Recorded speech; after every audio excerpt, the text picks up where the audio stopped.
Convido vocês a virem comigo calcular a área do quadrilátero pintado de amarelo BEFC, sabendo que o triângulo equilátero ABC tem área igual a 234 cm². Além disso, foi dito que D e E dividem os lados AB em três partes iguais e o ponto FG, o lado AC, em três partes iguais. Sugiro que antes você pause, tente resolver e só depois confira a proposta de solução. Para resolvermos essa questão, nós vamos precisar conceituar uma importante figura geométrica, né, que é o paralelogramo, ok? O que é um paralelogramo? Ora, professor, paralelogramo é um quadrilátero, não é? Figura plana aí, ó, de 4 lados, que tem os lados opostos paralelos. Por isso esse nome, paralelogramo, ok? Então, paralelogramo é um quadrilátero que tem lados opostos paralelos. Essa é a definição, né? Lados opostos paralelos. Agora, dada essa definição, você já nota de cara o quê? Que todo retângulo é um paralelogramo. Os lados opostos são paralelos? Sim, todo retângulo é um paralelogramo. Detalhe é que os ângulos são retos, né? O retângulo.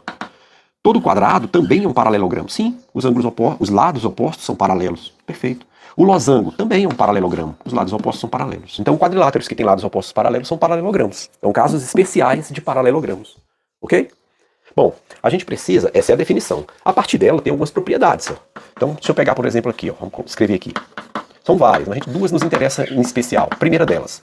O que acontece se eu traço uma diagonal aqui no meu paralelogramo? Vamos pensar? Observe, esse cara tem a mesma medida desse. Não é verdade? Por quê, professor? Porque eu estou aí com lados opostos paralelos, ó, duas paralelas cortadas sobre uma transversal. Esse ângulo é alterno interno desse, né? Alternos porque estão do lado da paralela e outro do outro, e internos porque estão entre as paralelas. Então esses dois caras são alternos internos. De igual modo, se eu olho para essa daqui e olho para essa daqui, qual a conclusão que a gente chega? A gente chega, né, quando eu faço essa com essa, eu tenho aqui a paralela, e quando eu olho para essas duas, de igual modo, olha o que tem aqui, o que está acontecendo, ó, quando eu faço isso, ó. Pro outro lado, né? Eu posso dizer o quê? Que esse cara aqui vai ter a mesma medida desse. Também são alternos internos, né? Então quando eu olho assim, eu tenho alternos internos, e quando eu olho assim, eu também tenho alternos internos. Então esse ângulo aqui é igual a esse ângulo aqui. Ora, o que a gente acabou de mostrar aí? Apenas com duas paralelas cortadas por uma transversal. A gente acabou de mostrar, ó, que esse ângulo todinho, ó, é igual a esse ângulo todinho, concorda? A mais B é igual a B mais A. Né? Então esse ângulo é igual a esse. Ou seja, ângulos opostos congruentes, né? Primeira propriedade. Importantíssima, resolve muitas questões com isso. Ângulos opostos congruentes. Em todo paralelogramo isso vai acontecer. Ok? Vai acontecer no quadrado, no retângulo, no losango e em qualquer outro paralelogramo. Segunda propriedade. O que acontece, né, com esse ângulo e com esse ângulo? Se eu chamo esse de A e chamo esse de B, ó, esse que tem um tracinho é B, então lá em cima é B, esse que tem dois tracinhos é A, aqui é A. Ora, esse ângulo aqui, se eu somo os ângulos internos aqui, ó, A mais B mais esse ângulo aqui, tem que dar 180, não é verdade? Então a conclusão é que esse ângulo mede 180, eu posso subtrair A mais B dos dois lados, ele vale isso. Quando eu faço no outro triângulo, ó, A mais B mais esse outro ângulo aqui, ó, que eu não sei quem é, chamar de duas interrogações, essa soma tem que dar 180 também, soma dos ângulos internos. De novo, essas duas interrogações vão me dar o quê? 180, subtrai A e B dos dois lados, K menos A menos B. O que você nota aqui, ó? Estou com a mesma igualdade, não é? Significando o quê? Que essa interrogação aqui, ó, esse ângulo, ele tem a mesma medida dessas outras duas interrogações, ó, desse outro ângulo. Então a gente já tem aí, ó, que ângulos opostos são congruentes, não é verdade? E aí, a consequência é qual? Né, da primeira propriedade. É que esses dois triângulos são congruentes. Não é? Os dois triângulos são congruentes. Qual o critério? Ângulo, ângulo, ângulo não é critério, hein? Não é critério de congruência. É critério de semelhança, não de congruência. A gente quer dizer que é congruente, é mais do que ser semelhante. Olha só, ângulo, lado, ângulo. Eles têm um lado em comum, percebeu? Ó? Ângulo, lado, ângulo. Então, pelo critério ângulo, lado, ângulo, esses dois triângulos são congruentes. Se eles são congruentes, os lados homólogos são congruentes.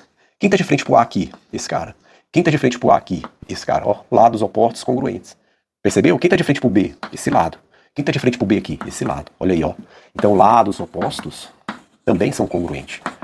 Ok? Então essas duas propriedades são importantíssimas do paralelogramo. Né? E como a gente vai calcular a área de um paralelogramo, professor?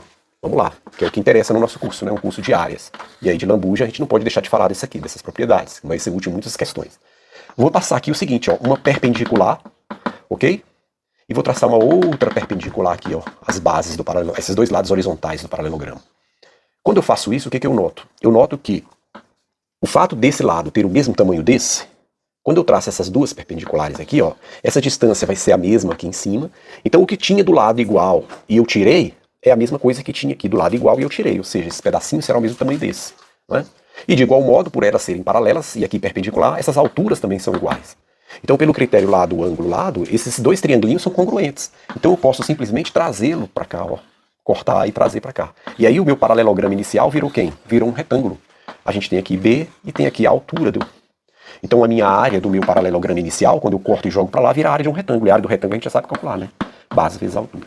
Agora só toma cuidado. Por quê? Porque no retângulo, a área, né, é o produto das duas medidas, não é? A e B. Ok? Produto das duas dimensões. No paralelogramo, cuidado. A altura está aqui fora, ó. É alguém perpendicular, né? Aqui, ó, tá aqui fora. E não é esse ladinho. Então, no paralelogramo, olha, observe, ó, vamos fazer uma aqui, ó. Se eu tenho aqui a base, a altura não é esse lado que está inclinado, igual acontece com o retângulo. Não é. A altura é outro cara aqui, tá bom? Se eu quisesse fazer esse lado vezes esse lado, para calcular a altura de paralelogramo, eu teria que multiplicar pelo seno desse ângulo. Mas esse é assunto para outro dia. Tudo bem? Então, a gente descobriu aí que a área do paralelogramo, mais uma caixa de ferramenta, para a gente pôr na caixa de ferramenta, né? A área de um paralelogramo é só multiplicar quem? Aqui, ó. A base vezes a altura. Não confundir a altura com esse lado. Tudo bem? Sabendo essas relações, a gente resolve nossa questão agora num piscar de olhos. Então veja, um curso de geometria, né, de áreas, a gente acaba estudando outras coisas que precisa, né, para estudar áreas.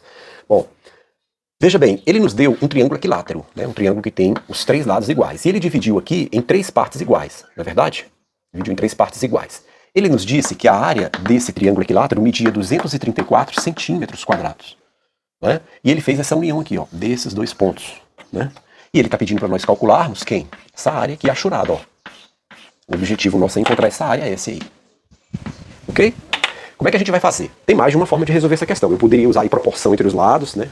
Já que ele está dividindo aqui em partes iguais. Mas isso a gente vai fazer em outras questões mais adiante. Por hora a gente não precisa de um tiro de canhão para matar uma mosca. Basta a gente fazer o seguinte, observe, uma brincadeira de criança, ó. Deixa eu fazer em amarelo. Eu vou puxar aqui, ó, paralelo, né, a essa base. E vou puxar aqui também paralelo a essa base, que vai ser, por sua vez, paralelo a essa base maior. Tudo bem?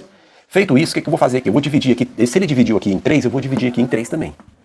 Isso só vale, tudo isso que a gente vou fazer aqui só vale porque o triângulo é equilátero, tá? Porque o triângulo é equilátero. Então o que eu vou fazer agora? Eu vou unir esse cara aqui, ó.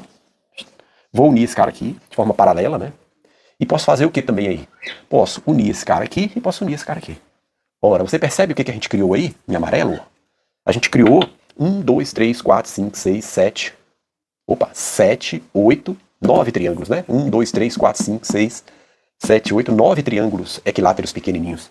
Por Tales, né, a razão de proporção é 1. A razão de proporção é 1. Então, por Tales, né, os segmentos proporcionais aqui vai seguir a mesma razão de proporção. 1, aqui vai ser 2, e assim por diante. 3, de 1 em 1. Então, esses triângulos são todos congruentes. Eu tenho 9 triângulos. Cada área seguida daquela dali, ó, cada triângulo daquele vai ter área medindo quanto? 234 dividido por 9. Né? Quanto que dá isso? 23 dividido por 9 dá 2. 2 vezes 9, 18. Para 23 dá 5, né? 18 para 23 dá 5. 54 dividido por 9, 6. Cada triangulinho mede 26 centímetros quadrados. Agora eu só preciso, para calcular a minha área S, somar os triangulinhos. 1, 2, 3, 4, 5, 6. 6 vezes 26. Agora tem um detalhe. Como é que a gente acha essa área aqui, ó? Tá faltando só essa pra gente terminar o nosso S, ó. Essa daqui, ó. Você notou que isso aqui é um paralelogramo? Isso aqui é um paralelogramo, não é? Paralelogramo. E a gente mostrou o quê? Que no paralelogramo, quando eu traço uma diagonal, esse triângulozinho de cima, ó, deixa eu fazer aqui fora para você ver melhor. Esses dois triângulos são congruentes. Porque pelas propriedades que a gente mostrou, esse lado tem o mesmo tamanho desse, esse lado tem o mesmo tamanho desse. Além disso, eles têm ângulos, né? Ó, esse ângulo mede igual a esse e esse daqui mede igual a esse. Para a soma dar 180, o que está faltando tem que ser igual. Então aqui, não pelo critério ângulo, que isso não é critério de congruência, né? Isso é critério de semelhança. De congruência é aqui, ó, ângulo, lado, ângulo. Ângulo, lado, ângulo. Aqui também, ó, ângulo, lado, ângulo. Então esses dois triângulos são congruentes. Significa o quê? Que a área de um é igual à área do outro. Então se eu traço essa diagonal, essa área de baixo é igual a essa área de cima. Mas tudo não estava pegando dois triangulinhos daqueles? Estava pegando dois triangulinhos daqueles, ó. Um inteiro e outro de cabeça para baixo aqui, ó. Dois triangulinhos. Então essa área toda mede 52, né? 26 mais 26, 52. Se eu estou pegando a metade dela, eu estou pegando 26. Então eu tenho que somar 26 aqui. Sacou? Então eu tenho 6 triângulos inteiros dentro do S e tenho a metade de 2 triângulos. A metade de 52, já que 2 triângulos dá 52, é 26. Aí a questão acabou. Somar 26 multiplicando aqui é a mesma coisa que multiplicar por 7, né? Portanto, a área que nos foi pedida é 7 vezes 6 vezes 7, 42. 2 vezes 7, 14. 14 mais 4, 8 centímetros quadrados. Simples assim.